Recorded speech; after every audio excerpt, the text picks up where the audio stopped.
নমস্কার। সাহিত্য সাগরিকার আসরে সকলকে স্বাগত জানাই। আজ আমি পাঠ করছি আশালতা সিংহের বন্যা। সাব জজ হরকান্তবাবুর একমাত্র ছেলে উমাকান্ত। বয়স 22-23 বছর হইবে। ফিলোসফিতে MA পাস করিয়া গবেষণা করে। চোখের চাহনি ভাবময়, উপরন্তু চোখে চশমা। নানা প্রকার মতবাদ আছে।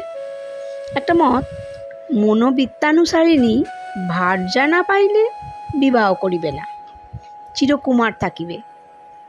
অর্থাৎ যাহাকে বিবাহ করিবে সে ভদ্রমহিলার কান্ট, হেগেল, নিটসে এবং শোপেনহাওয়ার পড়া থাকা চাই। দার্শনিক সুলভ আকৃতি এবং প্রকৃতি হওয়া তাহার পক্ষে একান্তই আবশ্যক। এইরূপ মত করা একটি বস্তুর বাস্তব সংসারে অস্তিত্ব থাকা যদিও বা সম্ভব হয়, খুঁজিয়া বাইর করা তাহাকে প্রায় অসম্ভবের কাছাকাছি, এবং সে খুঁজিবার সময় বা যোগ্যতা কোনোটাই উমাকান্তর ছিল না। তাহার অধিকাংশ সময় কাটিত বইয়ের পাতায় দৃষ্টি নিবদ্ধ করিয়া। সে দৃষ্টি যখন বই ছাড়িয়া বহির্জগতের দিকে আবদ্ধ হইত, তখনও তাহাতে বইয়ের রাজ্যের অবাস্তব অঞ্জন পেছানো থাকত।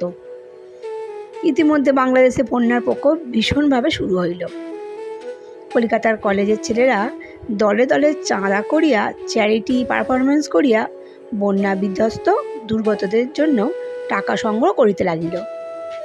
উমাকান্ত কলকাতায় বাসা করিয়া থাকে। টাকা করি দস্তুর মতো বড়লোকের মতো খরচ করে। খুব মিশুক প্রকৃতির না হইলেও তাহার বেশ একদল বন্ধু ছিল। তাহারা আসিয়া ধরিয়া পড়িল, ওহে, তুমি তো বড়লোকের ছিলে, পয়সারও অভাব নেই, এইসব বন্যা পীড়িতদের জন্য করছো কি? চুপচাপ বসে থাকলে তো চলবে না, তাহলে ভগবানের চোখে অপরাধী হবে। সাধ্যমতো কাজে লেগে যাও। উমাকান্ত এতদিন কেবল খবরের কাগজের বড় বড় হেডলাইনগুলোতে বন্যার খবর পড়িয়াছিল, তা তার মর্মে প্রবেশ করে নাই। কিন্তু ভাবপ্রবণ লোকেরা বিশেষ কিছু তলাইয়া বুঝিয়া বা অনুভব না করিয়াই যেমন এক নিমিষে উদ্দীপ্ত হয়ে ওঠে, উমাও তেমনি একেবারে দপ করিয়া জ্বলিয়া উঠিল। বলিল, এক্ষুনি তোমরা আমাকে যে কাজে টেনে নেবে আমি তাতেই আছি, লেজ মাত্র আপত্তি নেই। বন্ধুরা কইল, দেখো উমা, তুমি বড়লোকের ছেলে, একটা মোটা অঙ্কের টাকা অনায়াসে দান করতে পারো, তাতে তোমার কোনো বাহাদুরি নেই। কিন্তু নিজে যদি তুমি কিছু শারীরিক ক্লেশ সহ্য করে এদের জন্যে খাটতে পারো, সেইটাই মস্ত কথা। কাল আমরা কয়েকজন মিলে যাচ্ছি বন্যা অঞ্চলে, তাঁবু ফেলে থাকবো, সচক্ষে দেখবো তাদের অবস্থা। আমাদের সঙ্গে রিলিফ কেন্দ্র থেকে কয়েকজন ডাক্তার, ওষুধ, নানা রকম অভাব মোচনের উপযুক্ত জিনিসপত্র সঙ্গে যাবে। যাবে তুমি আমাদের সঙ্গে? তাহলে কিন্তু তোমার ওই দর্শনের মোটা মোটা বইগুলো বন্ধ রাখতে হবে আপাতত। এতদিন দর্শনের বইয়ের ভিতর নিয়ে দুনিয়াটাকে দেখেছো, এখন স্বচক্ষে একবার দর্শন করে এসো, তাহলে দেখতে পাবে যেখানে রক্ত মাংসের জীবন্ত মানুষ তাদের শত অভাব দৈন্য হাহাকার নিয়ে বাস করছে। সেই মন গড়া থিওরির চেয়ে কত অন্যরকম, আকাশ পাতাল তফাৎ।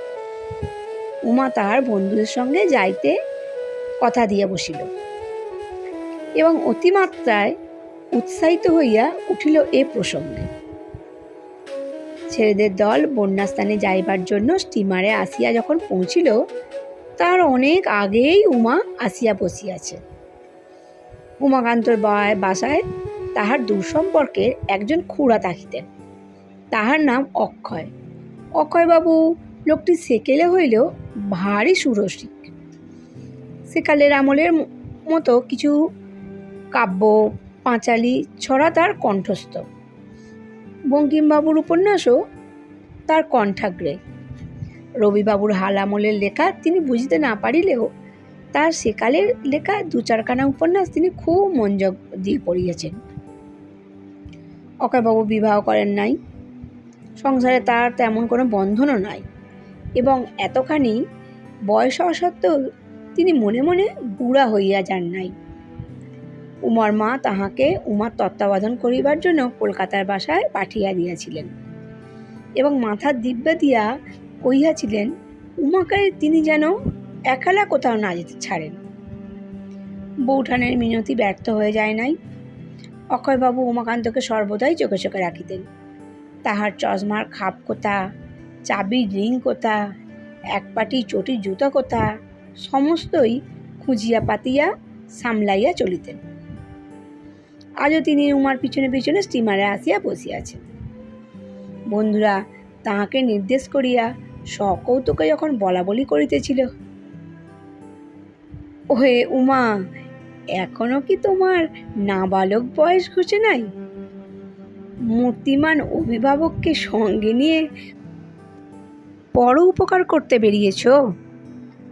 তখন উমা প্রচুর লজ্জা পাইলেও অক্ষয়বাবু নির্বিকারভাবে একান্ত নির্লজ্জের মতো হাসিতে লাগিলেন। তাহার চেয়েও বিস্ময়ের কথা এই যে স্টিমার যখন চলিতে লাগিল তখন কিছুক্ষণের মধ্যেই তিনি ছেলেদের সহিত এমন ভাব জমাইয়া লইলেন যে অক্ষয়বাবু আসাতে তাহারা প্রচণ্ড খুশি হইয়া উঠিল। তিনি স্টোভ ধরাইয়া চা তৈয়ারি করিয়া ছেলেদের পান করিতে দিলেন, সঙ্গে টিফিন ক্যারিয়ারে খাবার ছিল তা বাহির করিয়া খাইতে দিলেন। ছেলেরা অক্ষয়বাবুর সহিত হাস্য কৌতুকে ও আনন্দ করিতে করিতে যখন খাইতেছে তখন ওধারের ফার্স্ট ক্লাসের কামরা হইতে একটি মেয়ে বাইরে আসিল। মেয়েটির পরনে বাহারে খদ্দরের শাড়ি, বয়সে তরুণী হইলেও মুখে শুষ্ক কঠোরতার ছাপ, বুকের কাপড়ের ওপর কি একটা টিকিট আঁটা। সে কাছে আসিয়া ঈষৎ শ্লেষ হাস্যের সহিত কইল, নমস্কার, শুনলাম নাকি আপনারা বন্যা ত্রাণের জন্য যাচ্ছেন, কিন্তু আপনাদের উচ্চ হাসি ও চিৎকার দেখে মনে হচ্ছে যেন বিয়ের বরযাত্রী যাচ্ছেন। শিক্ষিত সহৃদয় মনের কাছে এমন ব্যবহার আমরা যেন প্রত্যাশাই করতে পারিনি। ছেলেরা স্তম্ভিত হইয়া সেই মহীয়সীর দিকে চাইয়া রইল। ক্রমে পরিচয় সূত্রে জানা গেল তিনিও সংকর্তান সমিতির প্রেসিডেন্ট রূপে সেই বন্যাপীড়িত অঞ্চল পরিদর্শনে যাইতেছেন। উদ্দেশ্য একই। সেই জন্যেই ছেলেদের হাসি এবং লঘুতায় এমন মর্মপীড়া পাইয়াছিলেন। অক্ষয়বাবু প্রশ্ন করিলেন, মা, তুমিও নিশ্চয়ই কলেজে পড়ো? এতখানি তেজ, এমন কর্মনিষ্ঠা, শিক্ষিতা না হইলে তো সম্ভব নয়। মেয়েটি সগর্বে উত্তর দিল, আগে না, কলেজে পড়া আমার শেষ হয়ে গেছে। আমি এখন কলেজে পড়াই। দর্শনে আর সংস্কৃতে আমি 2বার MA পাশ করেছি। ফিলোসফিতে ইউনিভার্সিটিতে ফার্স্ট হয়েছিলাম। অকস্মাৎ অক্ষয়বাবুকে অত্যন্ত উদ্দীপ্ত দেখাইল। তিনি মানুষের মন বশ করিবার যত রূপভঙ্গি জানিতেন তার সমস্ত প্রয়োগ করিয়া সেই গর্বিতা মেয়েটিকে বশ করিবার চেষ্টায় উঠিয়া পড়িয়া লাগিলেন। ফল হইল খানিকটা। মেয়েটির নাম অজিতা মুখার্জি। সে এইসব ভালগার সংস্পর্শ এবং হই হই একেবারেই ভালোবাসে না। যদিচ কর্তব্যের আহ্বানে সংকর্তান সমিতির নারী সংঘের প্রেসিডেন্ট রূপে যাইতেছে, তথাপি ক্যাম্পে একগাদা লোকের সঙ্গে থাকা পোষাইবে না। সেখানে তাহার কাকা ওকালতি করেন, তাহার বাড়িতে গিয়াই সে উঠিবে, ইত্যাদি অনেক কিছু নির্ভীত আলোচনা সে অক্ষয়বাবুর সহিত করিয়া ফেলিল। উমার বন্ধু নিখিলেশ অক্ষয়বাবুকে আড়ালে ডাকিয়া কহিল, খুড়া, এই বয়সে আবার কি তোমার যৌবন ফিরিল নাকি? মিস মুখার্জির পিছনে পিছনে অনবরত ঘুরে বেড়াচ্ছ যে? দেখছি ভীমরুলের চাকে খোঁচা দিতেও তোমার সাহসে কুলায়। অক্ষয়বাবু হাসিয়া ফেলিয়া কহিল, এই অসীম সাহসিক কাজে বতী হয়েছি উমার জন্যে। বৌঠান অনেক করে বলেছিলেন, উমার যদি কোনো রকম করে বিয়ে দিতে পারি তিনি চিরদিন কেনা হয়ে থাকবেন। উমার আদর্শের নাগাল পায় এমন মেয়ে কই আর তো দেখছি না। এক যদি ওই অজিতা মুখার্জির সঙ্গে ভাব করিয়ে দিতে পারি, যাতেও স্বজাতি বটে, দেখি কি কতদূর হয়। তোমাদের মাথায় ভাই বন্যার চিন্তা ঘুরছে, আমার কিন্তু সেসব কথা মনে ঠাঁই পাচ্ছে না। আমি কেবল ভাবছি ওই মেয়েটির কথা, ফিলোজফিতে ফার্স্ট হয়েছে, সোজা কথা নয় তো। উমাও যখন তখন বলে উদ্দেশ্য এক, শিক্ষা এক। সারাদিন বন্যা বিধ্বস্ত লোকজনের করুণ আর্তনাদ ও ধ্বংসলীলার চরম অত্যাচার দেখিয়া শুনিয়া উমার চিত্ত বিকল হইয়াছে। সন্ধ্যার দিকে খুড়া মহাশয় কহিলেন, চল একটু বেরিয়ে আসি। বেড়াইতে বেড়াইতে অজিতা দেবীর বাড়িতে আসিয়া পৌঁছালেন তিনি। ঠিকানা আগেই সংগ্রহ করিয়াছিলেন। গেটের কাছে পিত্তল ফলকে অজিতার কাকার নাম লেখা। অক্ষয়বাবু কহিলেন, ইনি এখানকার একজন গণ্যমান্য উকিল, চল আলাপ করে আসা যাক, সময়ে সাহায্য পাওয়া যেতে পারে অনেক। বাড়িতে ঢুকিয়াই সম্মুখে পড়িয়া গেলেন অজিতা দেবী। ইজি চেয়ারে বসিয়া সংকটত্রাণ সমিতির আয় ব্যয়ের হিসাবের খাতাটা দেখিতেছিলেন। মানুষে ভূত দেখিলে যেমন করিয়া চমকাইয়া যায়, উমাও তেমন চমকাইয়া উঠিল। উঠিবার জন্য সে উসকুস করিতে লাগিল। ব্যাপার দেখিয়া অক্ষয়বাবু বিশেষ ভরসা পাইলেন না। তখন অজিতার কাকা আসর জমাইয়া গল্প ফাঁদিয়াছেন।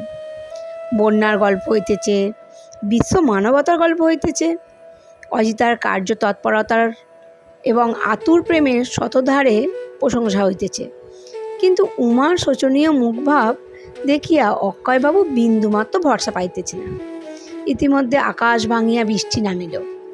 উকিলবাবু কহিলেন, এই দুর্যোগে আপনাদের আর ক্যাম্পে ফিরে যেতে কাজ নেই, এখানে থাকলে ক্ষতি কি? বিপদের সময় বিদেশে এমন আতিথ্য গ্রহণের সংকোচের কিছুই নেই। সে রাত্রিতে প্রকৃতির তাণ্ডব বাড়িয়াই চলিল। উমা এবং অক্ষয়বাবুও সেখানে আটক পড়িলেন। আতিথ্যের কোনো ত্রুটি রইল না। অজিতা দেবী অফিসের হিসাবপত্র এবং ততোধিক লম্বা বক্তৃতা দিতে রাত 9টা-10টা বাজিয়া ফেলিলেন। কথা প্রসঙ্গে জানা গেল, অজিতার কাকিমা বহুদিন হইল মারা গিয়াছেন। তার কাকা বিপত্নিক এবং তাহার গৃহস্থালী গৃহিণী শূন্য, একটি মেয়ে আছে শুধু। অথচ উমা এবং অক্ষয়বাবু সবিস্ময়ে লক্ষ্য করিলেন, এ গৃহের আহার বিহারের ব্যবস্থা হইতে শুরু করিয়া প্রত্যেকটি কাজ এমন সুন্দর শোভনভাবে সুনিয়ন্ত্রিত হইতেছে যে গৃহিণী শূন্য গৃহে এমন সুচারু ব্যবস্থা হওয়া বড় আশ্চর্যের।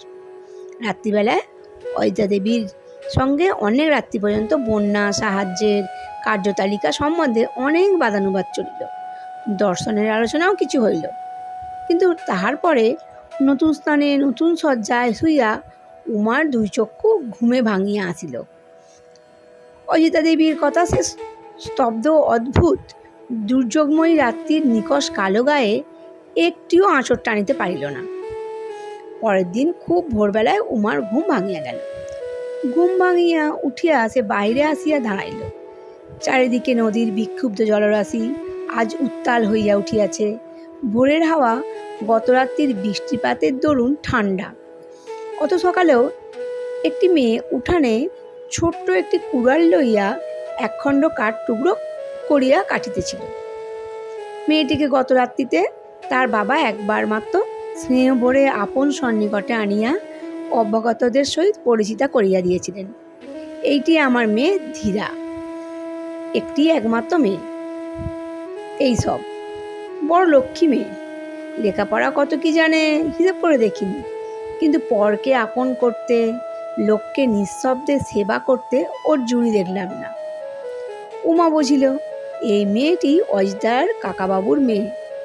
সে সংকুচিত হইয়া ফিরিয়া যাইবে কিনা ভাবিতেছিল, কিন্তু দেখিল মেয়েটি কোনো লজ্জা না করিয়া অসংকোচে আপন কাজ করিয়া যাইতেছে। বরঞ্চ একটু হাসিয়া জিজ্ঞাসা করিল, নতুন জায়গায় আপনার বেশ ঘুম হয়েছিল তো? আমাদের স্টোভটা আজ কদিন থেকে খারাপ হয়ে গেছে।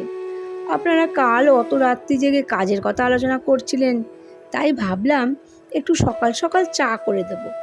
রাত্রি জাগার পরে ভালো লাগবে, তাই এই ছোট কাঠের টুকরোগুলো করে জল গরম করব ভাবছি। উমাকান্ত একান্ত বিস্তৃত হইয়া দেখিল, সমস্ত লজ্জা সংকোচ অতিক্রম করিয়া সেও কখন স্নিগ্ধ স্বরে বলিতেছে, তা বাড়িতে এত চাকর বাকর রয়েছে, তাদের কাউকে বললেই পারতেন। নিজে এত কষ্ট করে আমাদের জন্য করবার কি দরকার ছিল? ধীরা হাসিয়া কহিল, কষ্ট আর কি, ঘরের সব কাজ নিজে হাতে করা আমার অনেক কালের অভ্যাস। তাছাড়া চাকররা কাল রাত প্রায় শেষ রাতে ঘুমোতে গেছে। কাল অত বৃষ্টি থেকে বাবা তাদের পাঠিয়েছিলেন অজিতাদিদের দলের যারা নদীর ক্যাম্পের ধারে রয়েছেন সেখানে দৃষ্টি রাখতে। নদী কখন যে ক্ষেপে এগিয়ে আসে তার তো ঠিক নেই। ও বেচারাদের তাই এখনই আর তুলতে মন উঠল না। এই তো সবেমাত্র শুয়েছে। তারপর আরও কয়েকবার দেখা হইল। সেই স্নিগ্ধ হাসি ও সরল সাদাসিধা কথাবার্তা উমা ও আরও কয়েকবার শুনিল। বন্যার আকুল জলোচ্ছ্বাস ছাপাইয়া সেইটুকুর সুর তাহার মনে অবিরত গুঞ্জন করিয়া ফিরিতে লাগিল। বন্যায় যেমন অনায়াসে এক নিমিষে বহুদিনের সুপ্রতিষ্ঠিত জনপদ ভাসিয়া যায়, তেমনি তাহার সুচির সঞ্চিত আদর্শ ও বহুদিনের প্রতিষ্ঠিত মতবাদ মুহূর্তে ভাসিয়া গেল। ফলে অক্ষয়বাবুর এবং তার বৌঠানের মনস্কামনা পূর্ণ হইল। কিন্তু উমাকান্ত যাহাকে জাঞ্ছা করিল তিনি সংকর্তান সমিতির প্রেসিডেন্ট ফিরোজবিতে প্রথমার্তীর্ণ অজিতা মুখার্জি নহেন, তিনি ছোট্ট এতটুকু ধীরা।